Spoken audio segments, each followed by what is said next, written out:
자, 목요일장 이슈를 살펴보는 미증시 인사이트 시간입니다. 오늘 이 시간 하나증권 용산 WM센터 김호균 부장 모시고 자세한 이야기 나눠보도록 하죠. 네, 부장님 어서 오세요. 네, 반갑습니다. 네, 3대 지수 계속해서 하락세 이어지고 있습니다. 미국에서 현재 1조 6,500억 달러 이상이 증발하고 있습니다. 나스닥 지수는 거의 5% 가까이 지금 하락세를 보여주고 있는데 오늘 전반적으로 분위기가 좀 좋지 못합니다. 그중에서도 뭐 옷감이라든지 신발류, 뭐 제조업 이런 소매 기업들의 주가도 좀 녹록지 못한 것 같은데요. 네, 뭐 설마 했던 상황이 이제 실제로 발생하기 때문에 해당되는 기업들이 과연 관세에서 어떤 영향을 받는지를 체크하면서 주가가 요동치고 있습니다. 아직 관세 부과되기 전이고 어떻게 보면 확정된 거로 보긴 조금 어렵지만 이것이 다시 되돌릴 가능성은 좀 낮아 보이기 때문에 상당히 심각함을 좀 유지하고 있는 상황이고요. 사실 이제 관세 발표를 새벽 5시잖아요. 그러니까 웬만하면 안 보려고 했거든요. 5시 깨더라고요. 깨면서 이제 봤는데 당시에는 어쨌든 미장이 마감이 됐기 때문에 좀 올라가서 마감됐거든요. 네. 근데 선물장은 열렸기 때문에 나스닥 선물을 봤는데 이제 하락전하고 한 2% 넘게 밀렸습니다. 그리고 오늘 다시 시작하게 되면서 선물장이 뭐 1.1% 넘게 개파락하면서 시장의 여파가 상당히 크다라고 보고 있습니다.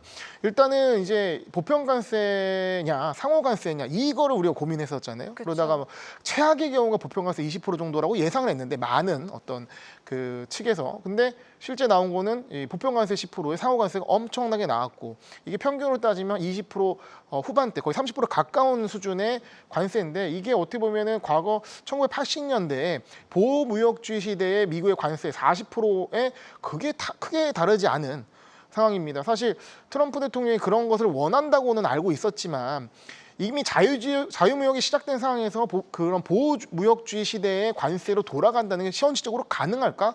불가능하다라고 봤는데 일단은 이렇게 그렇게 맥시멈, 최대 규모, 최대의 결과치로 관세를 발표한 것이고 그 상황에서 시장은 굉장히 혼란함을 느끼는 것 같습니다. 네, 혼란이 이어지고 있는데 오늘 부장님과 함께 관세 이야기를 해볼 텐데요. 트럼프 대통령 말씀해 주신 것처럼 새벽 5시 우리 시간으로는 관세를 발표했습니다. 그 현장 저희 함께 좀 만나보고 오겠습니다. I call this kind reciprocal. This is not full reciprocal. This is kind reciprocal. But what we do is we cut it in half. We charge them. My answer is very simple. If they complain, if you want your tariff rate to be zero, then you build your product right here in America because there is no tariff if you build your plant, your product in America.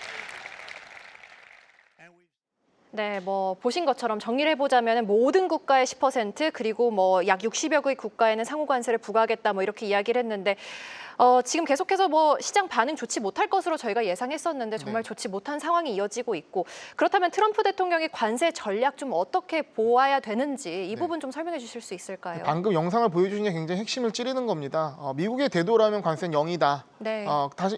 다른 말로 리쇼링을 요하는 관세 장벽이다라는 얘기인데요.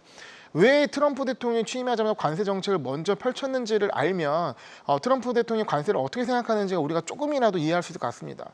트럼프는 이제 미국의 대통령이고 미국은 패권 국가입니다. 그러면 이 패권을 유지하는 게 무엇보다 가장 중요한 이 의지일 것 같은데요.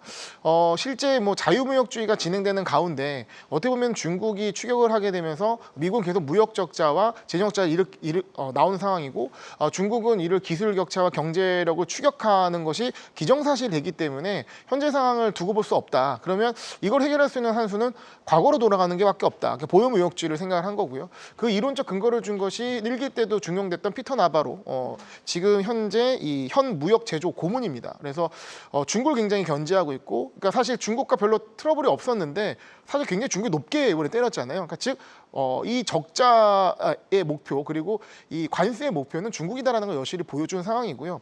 즉 그렇기 때문에 트럼프의 관세는 결코 블러핑이 아니고 결코 협상용이 아니고 실제 관세를 부과하고 협상도 얻어가겠다라는 이중적 전략입니다. 다만 우리가 생각할 것이 관세를 먼저 내놓은 것이 관세를 통해서 리쇼링을 하고 제조업을 일으키는 것이 미국이 위대해진 첫 걸음이기 때문에 이걸 먼저 강하게 때려놓고 이후에 경제 성장과 주가 상승, 뭐 소비의 증진 이런 것들을 보이지 않을까라는 생각이어서 최악의 상황을 일단은 가정해놓고 이후의 상황을 좀 지켜봐야 하는 입장이 아닌가. 뭐 저희가 그거를 우리가 어떻게 스스로 바꿀 수는 없기 때문에 그러한 구조를 좀 이해를 하고 보면 좋을 것 같습니다.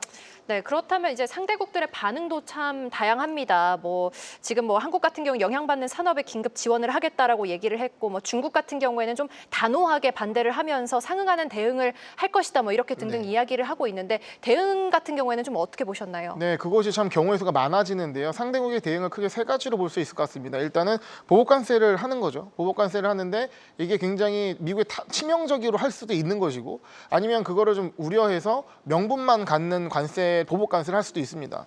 그리고 이 관세를 낮추기 위한 협상을 할 수도 있을 거예요.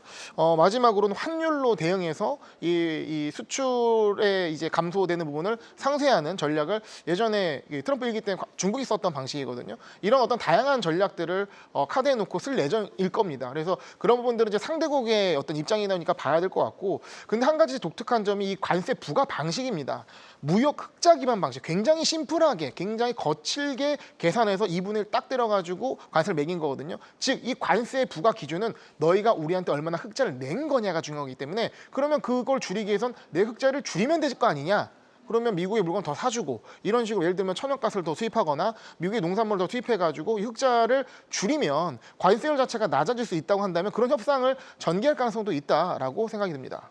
네, 이렇게 뭐 미국을 위한 대응이다라고 트럼프 대통령도 이야기를 하고 있고, 뭐 루트닉 상무장관도 그렇고, 그리고 베센트 재무장관도 모두 이렇게 이야기를 하고 있지만 미국장 같은 경우 오늘 고스란히 여파가 느껴지고 있는데, 이렇게 글로벌 약세장이 이어지는 가운데 저희는 좀 어떤 섹터에 가치를 조금 더 두면 좋을지 이것도 궁금하거든요. 사실 여러분도 힘들고 저도 힘듭니다. 지금 우리는 최악의 상황을 맞고 있는 상황이고요. 이것이 어떻게 될지 모르기 때문에 4월 2일 이후에 불확실성이 해소된 것이 아니라 불확실성 덩어리가 떨어졌다라고 보는 상황이 맞습니다. 네. 하지만 일단은 긍정적으로 볼 수 있는 거는 베센트는 주가 방어를 하는 스탠스를 보이고 있고요. 그리고 트럼프는 더 이상 주가를 하락시키기는 쉽지 않습니다. 401k라는 이제 연금 자체가 주가 연동이 되어 있고 어떤 이건 지지율과 연관이 있기 때문에 이제는 더 증시를 하락하는 어떤 트럼프의 방식이 아니라 트럼프 푸틴이 나올 가능성을 시장은 좀 기대하고 있을 겁니다. 네. 그런 부분들을 좀 봐야 할 것 같고, 많은 분들이 걱정하시는 거는 관세 부과가 물가를 올리는 건 어느 정도 이해하는데 경기 침체를 과연 어느 정도 일으키냐는 부분을 보고 있는 거거든요. 근데 사실 이 부분에 있어서는 사실 소비는 위축될 거예요. 왜냐하면 관세 부과하게 되면 구매력이 감소되는 거기 때문에. 그러면 소비가 줄었을 때 그럼 경제가 폭망하느냐? 꼭 그렇지는 않거든요. 사실 소비가 감소하고 고용이 좀 위축되더라도 경제는 성장하고 주가는 올라가는 그림이 과거 최근에 2번의 사례가 있었습니다. 첫 번째는 코로나 랠리 때 굉장히 안 좋은 경기 침체 상황 속에서도 유동성으로 주가 랠리가 있었고요. 그리고 그거 지나간 바로 다음에 경기가 상당히 좋지 않았음에도 불구하고 이 GDP가 나오고 엔비디아의 투자 사이클이 들어가면서 여기에 있어서 경제가 상승하고 주가가 급등했던 상황이 불과 얼마 전에 있었던 부분이거든요. 그래서 소비에 너무 좀 위축될 필요는 없지 않나 이렇게 생각을 해봅니다. 네, 다 잘 들어봤습니다. 시간 관계상 여기까지 들어보도록 하겠습니다. 지금까지 하나증권 용산 WM센터 김호균 부장과 함께했습니다. 도움 말씀 고맙습니다. 네, 감사합니다.